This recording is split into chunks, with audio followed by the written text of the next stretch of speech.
Hassan and the Magical Paper, Journey to a World Without Fossil Fuels. Abdul Salim. Hassan was a curious boy who loved uncovering secrets. One quiet afternoon, he slipped into his father's office, a room filled with the scent of old books and ink. On the mahogany desk, a peculiar piece of paper caught his eye.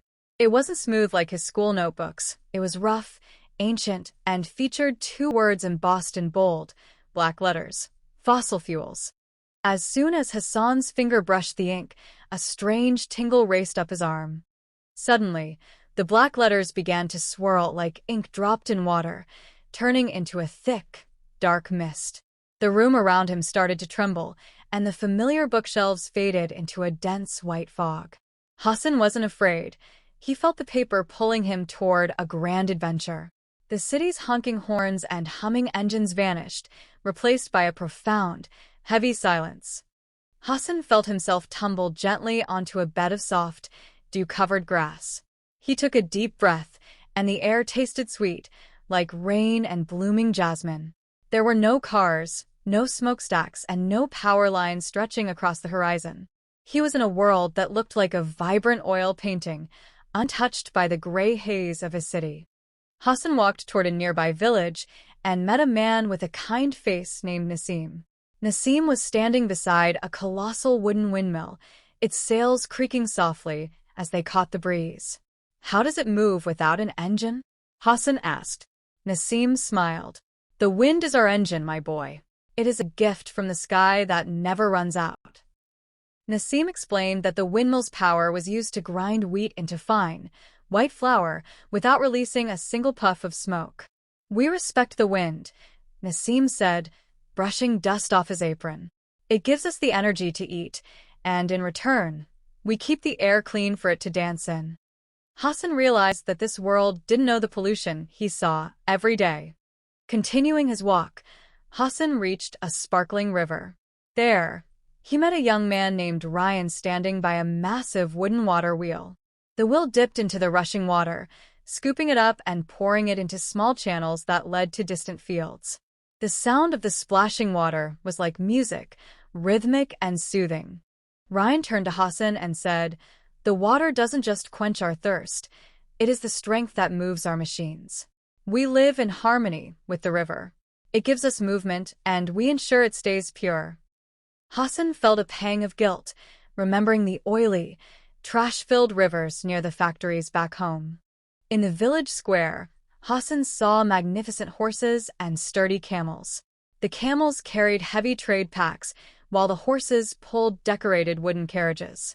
He met a man named Badr, who was gently grooming a beautiful brown horse. "These are our partners in travel," Badr said. "We care for them, and they carry us with patience and heart."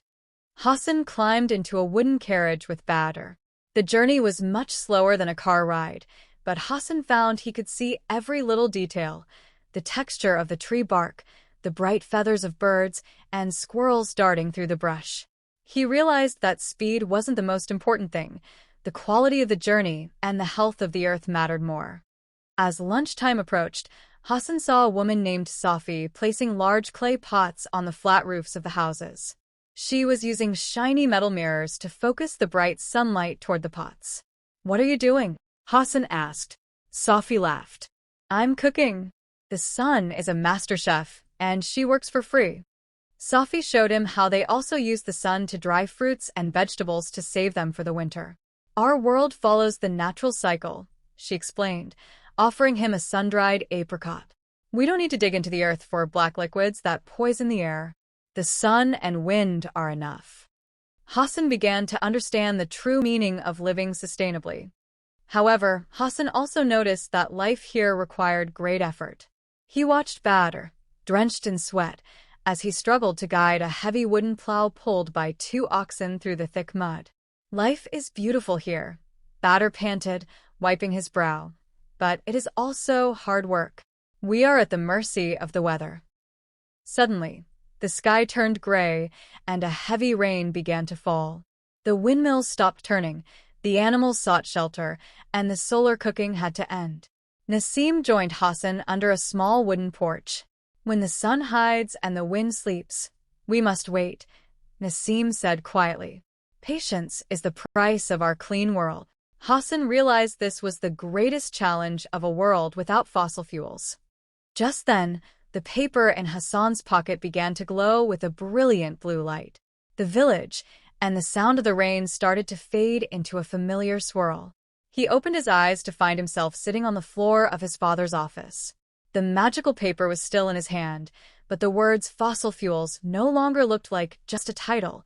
They looked like a lesson. The next morning, Hassan helped his father look for a contractor to install solar panels on their roof.